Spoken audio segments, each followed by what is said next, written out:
मेहनत कर पड़ता है जी जान से तपना, तभी पूरा होता है एक बढ़िया नौकरी पाने का सपना। आज बात करेंगे ड्रीम जॉब ड्रीम कंपनी में कैसे मिले। 10 पॉइंट दूंगा, 10 पॉइंट स्टेप वाइज दूंगा। मैं Vivek Bindra, founder and CEO बड़ा बिजनेस डॉट कॉम। उससे पहले 3 सिनेरियो समझिएगा। पहला सिनेरियो, जो काम करने में आपको बहुत मजा आता है और आपको अच्छे से करना भी आता है, लेकिन अगर उसके पैसे अच्छे नहीं मिले आपको तो आप जिंदगी भर गरीब रह जाएंगे। दूसरा सिनेरियो लेते हैं, जो काम करना आपको अच्छे से आता है, उसके पैसे भी मिलते हैं, लेकिन आपको प्यार नहीं है उस काम से, आपको मन नहीं करता वो काम करने को, तो आप जिंदगी भर बोर होंगे। और तीसरा सिनेरियो, जिस काम से आपको प्यार तो है, बाजार में उसकी तनख्वाह भी मिलती है, लेकिन आपको करना अच्छे से आता नहीं है, तो फिर आपको नौकरी नहीं, वो तो खाली एक सपना है, वो ड्रीम जॉब नहीं है, खाली ड्रीम है। बात समझते हैं कि 10 पॉइंट क्या किया जाए, एक अच्छे से आपको जॉब कैसे मिले। पहले जिस कंपनी में आप जॉब चाहते हैं, पहला पॉइंट है उस कंपनी के बारे में रिसर्च करो। उस कंपनी का विजन, मिशन, उसकी लीडरशिप, उसके माइलस्टोन्स, उस कंपनी के बारे में पढ़ लिख लो वहां रिज्यूमे भेजते वक्त। नौकरी.com पे बहुत सारी अपॉर्चुनिटीज आपको मिलेंगी, लेकिन पहले कंपनी की वेबसाइट, इंटरव्यू में जाने से पहले उसके सोशल मीडिया, उसका एंगेजमेंट, mouthshut.com, glassdoor.com, उसका लिंक्डइन, उसके सारे गूगल पे सब चीजें। जितना ज्यादा आप इंटरेस्टेड होंगे उतना आपका कैंडिडेचर इंटरेस्टिंग हो जाएगा। जब आप इंटरव्यू में मिलते हैं ना लोगों से, if you are interested in the company, they will see you as interesting for the company. Company research के बाद दूसरा पॉइंट, जॉब डिस्क्रिप्शन को समझिए। जॉब डिस्क्रिप्शन की डिटेल मांगिए। आपका केआरए क्या होगा, केपीआई क्या होगा, आपसे क्या एक्सपेक्ट किया जा रहा है कंपनी में, यह मांग लो। अगर यह समझ में आ जाए कि कंपनी आपसे चाहती क्या है, करवाना क्या चाहती है, जॉब का डिस्क्रिप्शन, आपका केआरए की रिस्पॉन्सिबिलिटी एरिया, आपका केपीआई की परफॉर्मेंस इंडिकेटर, आपसे क्या एक्सपेक्ट किया जा रहा है इस रोल में, अगर वो मिल जाएगा तो पूरा ग्रिप आ जाएगा आपका इंटरव्यू में। तीसरा, अब जो इंटरव्यू लेने वाला है उसकी डिटेल निकाल लो। एचआर से जब आप बात करेंगे, पूछेगा आपका इंटरव्यू कौन लेंगे। उस इंटरव्यूअर का अगर आपको नाम मिल जाता है तो लिंक्डइन पे उसका प्रोफाइल खोल लीजिए, देखिए उसने क्या पोस्ट शेयर किया है, क्या आर्टिकल शेयर किया है, क्या उन्होंने कोई ब्लॉग शेयर किया है। उसके बारे में अगर आप तारीफ करेंगे या उसकी डिटेल उनको इंटरव्यू में बताएंगे, तो वो आपकी आई फॉर डिटेल को बहुत पसंद करेंगे। मेरे साथ भी होता है कई बार, जब कोई मुझको इंटरव्यू देने आता है, बोलता है सर मैं तो आपका बहुत बड़ा फैन हूं, मैं तो आपके सारे वीडियो देखता हूं, तो मैं पूछ लेता हूं टॉप 5 वीडियो कौन से देखे थे जो आपको बहुत पसंद आए और मैंने उसमें क्या बताया। पता चल जाता है कि आदमी झूठ बोल रहा है या सच बोल रहा है। अगर डिटेल में लिया अपने इंटरव्यूअर को पहचान, तो अपने इंटरव्यू को बना लो को सुपर आसान। इसको क्या कहते हैं, failing to plan means planning to fail. Plan करके जाइए, इंटरव्यूअर के बारे में पढ़ के जाइए। अब्राहम लिंकन भी बोला करते थे ना कि अगर मुझे पेड़ काटना हो, मेरे पास 8 घंटे हों, तो 6 घंटे तो मैं केवल धार लगाऊंगा, 2 घंटे में पेड़ काट दूंगा। 6 घंटे धार क्या लगाऊंगा, मतलब क्या, इतनी तैयारी कर लूंगा कि 2 घंटे में पेड़ अपने आप कट जाएगा। आसान है, लेकिन थोड़ा इसको समझ के जाओ। इंटरव्यूअर क्या क्वेश्चन पूछ सकता है आपसे, कि अपने बारे में बताओ, पूछेगा आपसे पॉपुलर क्वेश्चन क्या, आपको क्यों हायर करें, आपकी स्ट्रेंथ्स क्या है, आपकी लीडरशिप स्किल्स के बारे में बताइए, आपके पास एक्सपीरियंस नहीं है, आपको क्यों हायर करें। इस तरह अगर आप अपनी तैयारी करके जाएंगे, मजा आएगा। चौथा पॉइंट, एम्प्लॉयर सेंट्रिक रहिएगा। इस चौथे पॉइंट में ध्यान रखना, इंटरव्यूअर आपकी मानसिकता को जरूर चेक करता है।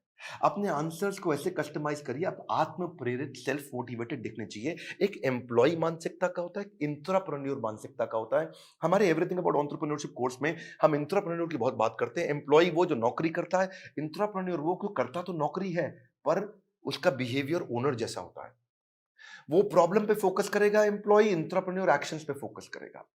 वो बोलेगा फैमिली इज माय फैमिली, ये कहता है कि नहीं नहीं, organization is also my family. वो उसको परिवार की तरह देखता है। वो हार्डवर्क करता है, ये स्मार्ट वर्क करता है। वो कंज्यूमर होता है, ये कंट्रीब्यूटर होता है। एंटरप्रेन्योर आते ही सोचता है मैं ऐसा क्या कर लूं कंपनी में। वो पुश स्टार्ट है, उसको धक्का मारोगे तो काम चालू करेगा। ये सेल्फ स्टार्ट है, अपने आप काम करता है। वो टाइम वेस्ट करता है, ये टास्क वेस्ट करता है। एम्प्लॉय क्या करता है, सुबह 9 से 5, 9 बजे आएगा, 5 बजे निकल जाएगा। ये क्या कहता है, जब तक काम खत्म नहीं होगा तब तक बैठूंगा। काम जल्दी खत्म करने की कोशिश करता है। ये समय के हिसाब से नहीं, काम के हिसाब से काम करता है। इसलिए employee gets paid for the time he spends, intrapreneur gets paid for the value he creates, है ना। तो ये इसको क्या चाहिए, sick leave, casual leave, earn leave, वो leave, he doesn't want to leave. तो आपके जो आंसर है ना, वो उससे आपका नेचर, आपका बिहेवियर, आपका कल्चर पता लग जाएगा। ये ब्रेकडाउन में खत्म हो जाता है, ये ब्रेकडाउन में ब्रेक थ्रू क्रिएट कर देता है। ये बिहेवियर नेचर पता चल जाता है। पांचवा पॉइंट, अपना असेसमेंट भी करके जाइए, जो कि आपके इंटरव्यू में दिखाई पड़ेगा। सनातन गोस्वामी चैतन्य महाप्रभु से बोले कि आमी, क्या बात हुआ कि मैं हूं कौन, आप पहचानिए अपने आप को। कृष्ण ने भी गीता के अंदर बहुत बात किया, ये आपको पोजिशनिंग में हेल्प मिलेगा। आपको आप एक्शन मैन है, पीपल मैन है, आइडिया मैन है, प्रोसेस मैन है, आपकी मेजर स्ट्रेंथ्स क्या है, उसको स्किल के साथ मैच कर लीजिएगा। देखिएगा कि जो जॉब डिस्क्रिप्शन है ना, जो मैंने पीछे बताया था आपको, उसमें देखिए कि कंपनी का गोल क्या है, इस जॉब से कौन सा गोल अचीव करने वाले हैं, कंपनी में क्या प्रॉब्लम्स थी जो इस जॉब से वो सॉल्व कराने वाले हैं। और जब आप जाएंगे तो अपने हार्ड स्किल और सॉफ्ट स्किल को जरूर समझ के जाइएगा। ये छठा पॉइंट है। हार्ड स्किल कौन से होते हैं? ये वो स्किल होते हैं जो बेसिकली आप क्वांटिफाई कर सकते हैं, जैसे कि फॉरेन लैंग्वेज हो गया, डिग्री हो गया, सर्टिफिकेट हो गया, मशीन ऑपरेशन हो गया, आपका किसी प्रकार का कोई भी data mining, accounting, programming, software testing, ये सब हार्ड स्किल होते हैं। जिसमें कला आती है। जैसे फाइनेंस के अंदर बजटिंग, बिजनेस प्लानिंग होता है या प्रोडक्ट डेवलपमेंट होता है। लेकिन सॉफ्ट स्किल कौन से? बातचीत कैसे करते हो, आपका टीम वर्क कैसा है, आप डिसीजन ले पाते हो नहीं, लीडरशिप है कि नहीं, मोटिवेटेड रहते हो कि नहीं, सुनते हो ध्यान से कि नहीं, पीपल स्किल है कि नहीं, इंटरपर्सनल फ्लेक्सिबिलिटी, टाइम मैनेजमेंट, ये सारे सॉफ्ट स्किल है। उस तरफ हार्ड स्किल है।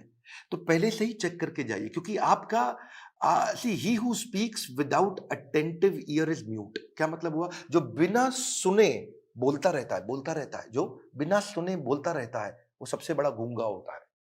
उसके बोलने का कोई फायदा नहीं है। इसलिए आपकी कम्युनिकेशन में सुनिए ध्यान से कि वो क्या डिमांड है आपसे।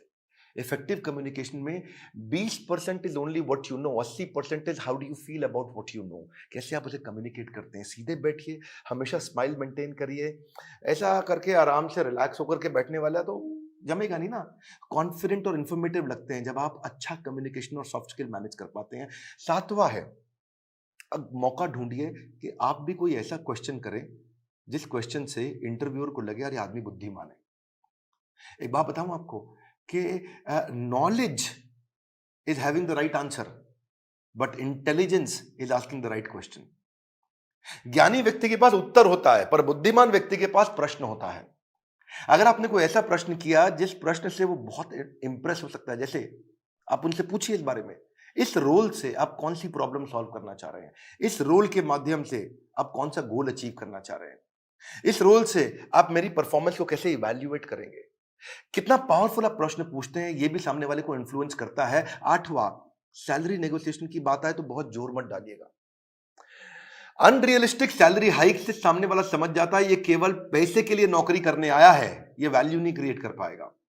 इसलिए वैल्यू क्रिएशन पे फोकस करिए, वैल्यूएबल अपने आप आएगा। मैं इसमें आपको हमारे जो दूसरे डायरेक्टर हैं संजय कथोरिया जी, इनका आपको 2015-16 का एक्सपीरियंस शेयर करता हूं। एक बार ये श्रीलंका में एक कंपनी के चेयरमैन के पास इंटरव्यू देने गए और कंपनी के चेयरमैन ने एक ही बात पे इनकी मर्जी की सैलरी दे दी। और वो क्या बात थी? जब उन्होंने पूछा क्या सैलरी लोगे, तो ये कहते हैं I believe in creating value and then sharing value. क्या मतलब हुआ इसका? कि मैं पहले 100 दिन आपके लिए वैल्यू क्रिएट करूंगा, अगर वैल्यू क्रिएट हो गई बढ़िया, तो उसके बाद आप उस वैल्यू को शेयर कर देना मेरे साथ, तब आप तनख्वाह मेरे हिसाब से दे देना। अभी आपको जो समझ में आता हो आप दे सकते हो मुझे, लेकिन मैं वो काम करके दिखाऊंगा, वो वैल्यू क्रिएट करूंगा, तब मैं वैल्यूएबल डिमांड करूंगा। Create value then share value. ये बात सामने वाला इतना इंप्रेस हुआ, बोला कोई बात नहीं, 100 दिन की बात की है, आज ही बता दो क्या तनख्वाह लोगे। जब आप वैल्यू क्रिएट करने पे फोकस करते हो, पहले कहते हैं मैं वैल्यू क्रिएट करूंगा, बाद में अपना शेयर लूंगा, इससे सामने वाले को आप पे बहुत कॉन्फिडेंस आ जाता है। सैलरी नेगोशिएशन पे बहुत फोकस मत करिए, मेन मुद्दा समझिए, वैल्यू क्रिएशन पे फोकस करिए। सैलरी नेगोशिएशन अपने आप हो जाएगी जब वैल्यू क्रिएशन का सामने कॉन्फिडेंस आ जाएगा कि आप करके क्या दिखा सकते हैं जॉब में। 9वां पॉइंट, अपने रेज्यूमे पे ध्यान दीजिएगा।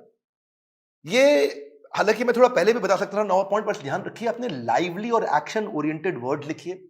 रेज्यूमे लंबा मत बनाइए, 6 पेज, 8 पेज, 10 पेज का, क्योंकि जो रिक्रूटर होता है या जो इंटरव्यूअर होता है वो उसके पास ज्यादा समय नहीं है देखने के लिए। बुलेट पॉइंट्स में लिखिए ताकि मैक्सिमम चीजें कैप्चर हो जाएं कम समय में। सीक्वेंस के अपना एक्सपीरियंस लिखिए, और अगर एक्सपीरियंस ज्यादा नहीं है तो कोई बात नहीं, आपने आज तक जो भी कहीं पे थोड़ा बहुत इंटर्नशिप भी किया है तो वो भी डालिए। एक कवर लेटर अगर आप बना सको ना, तो वो गेम चेंजर होता है अपनी एग्जैक्ट पोजीशनिंग के लिए। कि आपके पास स्किल है और कंपनी को ये जरूरत है, तो कंपनी की जरूरत और आपके स्किल कैसे मैरी कर सकते हैं आपस में, कैसे मैरिज होगी। तो एक छोटा सा कवर लेटर आधे पेज का 8-10 लाइन का बना सकें अगर आप तो। रेज्यूमे ऐसा होना चाहिए कि सामने वाले को 20 सेकंड में सारी बात समझ में आ जाए। उसको ध्यान से बार-बार देखो ऐसा कि क्या 20 सेकंड में समझ में आ रहा है पूरा रेज्यूमे?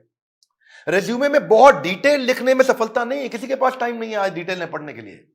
पर रेज्यूमे के अंदर जो हायरिंग मैनेजर है, एक सर्वे बताता है वो 6 सेकंड में डिसाइड करता है इसको बुलाऊं कि नहीं बुलाऊं। तो बड़ा इंपॉर्टेंट है, बहुत ज्यादा एग्जैजरेट ना करें नहीं तो पर्दा फाश हो जाता है बाद में। बोल्ड और क्लियर और इंपॉर्टेंट अचीवमेंट को साफ साफ तरीके से बता सकें। उसी के अंदर एक रेफरेंस लिस्ट भी डाल दें जो आपकी integrity, work, decision making, punctuality, flexibility के बारे में कोई रेफरेंस पुरानी कंपनी के या कोई बड़े लोग ऐसे हैं जो आपके बारे में कहने को तैयार हो तो नीचे लिख भी दीजिए कि ये आपको आपके बारे में ये रेफरेंस मतलब किसी और व्यक्ति, कोई और व्यक्ति भी आपकी तारीफ करने को तैयार है तो उसका नाम, उसकी डेजिग्नेशन, उसका फोन नंबर लिख दीजिए। इससे भी कॉन्फिडेंस आता है। और फिर भी अगर इंटरव्यू में आप जा ही नहीं पा रहे, आपको इंटरव्यू मिल नहीं रहे हैं तो हो सकता है कि आप अच्छी जॉब साइट्स पे नहीं हो। मार्केट में धक्के नहीं खाने पड़ेंगे अगर आप अच्छी जॉब साइट्स पे जाओगे। इसमें आपको फ्री ऑफ कॉस्ट बहुत सारी अपॉर्चुनिटी मिल जाती है, ऑटो नोटिफिकेशंस मिल जाते हैं, अपने आप नोटिफिकेशन आते रहते हैं। एम्प्लॉयर खुद ही आपके पास आ जाता है अगर आप अच्छी जॉब साइट्स पे जाते हो। इसमें प्रीमियम सर्विसेज भी होती हैं। बड़ी पॉपुलर जॉब साइट्स में shine.com, naukri.com, Times Ascent, Times job और मॉन्स्टर है। लेकिन अगर आप नए हैं तो freshers world, fresherslive.com, Internshala internship पे काम कराती है, या freelancer.com, indeed.com। अगर आप नए हैं तो इन पे जाइए। बेरोजगार खेल रहे हैं स्मार्टफोन पर ताश, ये वीडियो उनको शेयर करें, दिशा मिल सकती है बड़ी खास। मैं एक बात और बताऊंगा, हमारे प्रॉब्लम सॉल्विंग कोर्स के अंदर हमने पूरा का पूरा कोर्स ही इसके ऊपर बना रखा है और एवरीथिंग अबाउट एंटरप्रेन्योरशिप को भी अब 2 हिस्से में डिवाइड कर दिया है। अगर आप नए हैं, इंट्राप्रेन्योर बनना चाहते हैं या आगे चल के स्टार्टअप शुरू करना चाहते हैं तो एवरीथिंग अबाउट एंटरप्रेन्योरशिप का एक हिस्सा आपको काम आएगा। और दूसरा जो बिजनेस कर रहे हैं उनके लिए तो है ही है। मैं फिर से आपको रिक्वेस्ट करूंगा कि बेरोजगार खेल रहे हैं स्मार्टफोन पर लूडो और ताश, हाँ, वीडियो शेयर करो उनको, दिशा मिल सकती है बड़ी खास। ताश से बात नहीं बनेगी, इस खास दिशा से बात